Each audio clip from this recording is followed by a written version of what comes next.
Career advice from Jessica Simpson: you meet nothing but your skills. Even though you may know Jessica Simpson for something else, she is a doer. She began her career as a singer, but she quickly established herself as a powerful woman and an entrepreneur. She is credited with making her company, Jessica Simpson Collection, the first celebrity-owned apparel line in the history of the world to achieve yearly sales of $1 billion. She was significantly pregnant with her third child when I took the opportunity to meet her.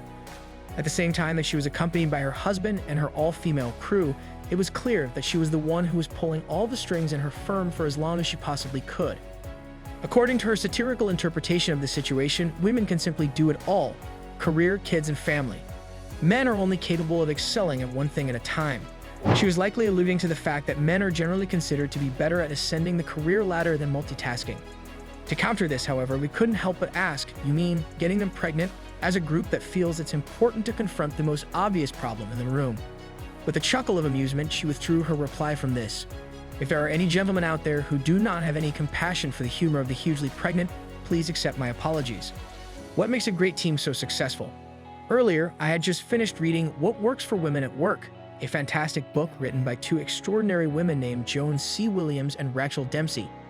In this book, the authors discuss the tug of war, which is a term that represents the obstacles that women regularly encounter amongst themselves in professional settings. It piqued my interest to learn more about Jessica's choice to have a team consisting entirely of females. When it comes to my own life, I always try to strike a balance, acknowledging that women are superior in certain areas and men are exceptional in others, and that when we work together, we can all reach our full potential. I've been in every size and every mental state these women are in now, Jessica exclaimed, indicating that the solution appeared to be more straightforward. Because I can identify with every one of them, we can collaborate effectively. As soon as she made that statement, she opened my eyes to the fact that the reason we don't get along with a person as well as we do with other people is frequently because we haven't been in their position, and as a result, we are unable to relate to them as well as we might be able to relate to other people. To a considerable extent, this is decided by the various experiences and backgrounds that we each possess. Regarding the topic of clothing, footwear, hair, and other such topics, for instance, I find myself completely and utterly bored. To end my life, the cells in my brain begin to move in the direction of the boundary of their universe, which is a flat disk. However, I have realized that under the patriarchal environment in which I was brought up, there was no room for conversations that were not business-related, non-matter-of-fact, or even girly. When you least expect it, success frequently comes from unexpected areas. There is little doubt that Jessica is not interested in discussing footwear. The fact that she was able to transform it into a corporation worth $1 billion is what I find most motivating about her. You believe that she has a nice college degree, don't you? An MBA, and perhaps? Who is this family of business people? That is not the case. At the age of 16, she dropped out of high school. Her father was a Baptist youth minister, while her mother's occupation was that of a housewife.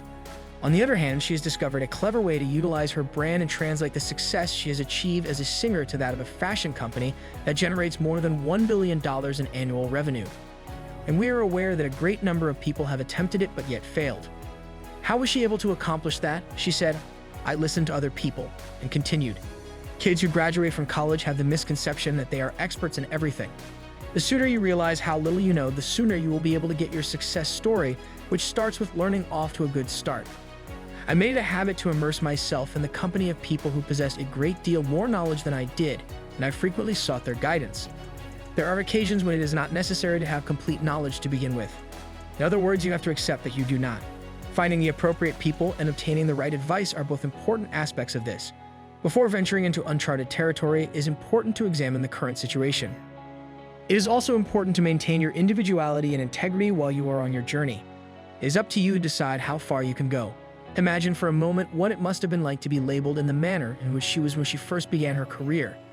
The word pretty rather than passionate, the word sexy rather than smart, and the word cute rather than competent.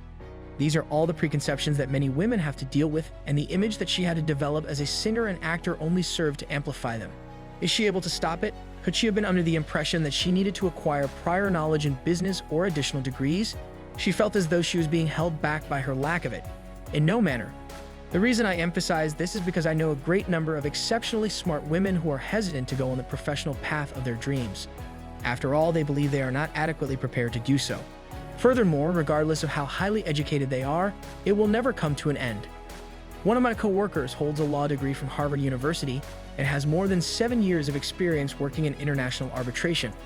However, she believes that she needs to earn a doctoral degree before she can feel at ease in the classroom. Additionally, she believes that she has to earn an additional Harvard MBA before she can feel confident about entering the consulting industry. It is clear to you where this is going. It is often the case that you are the one who is holding back your career more than anyone else, and the reason for this is that you do not trust in yourself. You are required to have the fundamentals, and you also need to have talents. However, you should also stop accumulating degrees and credentials at some time and instead put your faith in your abilities and get started right away. I needed to have the ability to speak up. In the case of Jessica, she disclosed that she did have to acquire some knowledge right from the start. I have to learn to put myself out there, she emphasized. We are allowed to take a step back and let others talk and tug the strings since women are so accommodating. This is why it is okay for us to do so. However, it is time for us to make our voices known, and it is time for us to stop appeasing others. Ladies, regardless of whether you consider lipper to be a real color Jessica does, or whether you think about methods to eliminate your impact on the environment whenever shoes are brought up in a conversation, the message is crystal obvious for all of us. If you truly desire to achieve tremendous success, there is nothing in this world that can prevent you from doing so. No preconceived notions, no history, and no apparent lack of education are present. Your abilities and the determination to make it happen are all that are required of you. Discover your folks, put in a lot of effort, and pay attention to those who have more experience than you have. And all of this information may be at your disposal. Have a good time. Did you like it?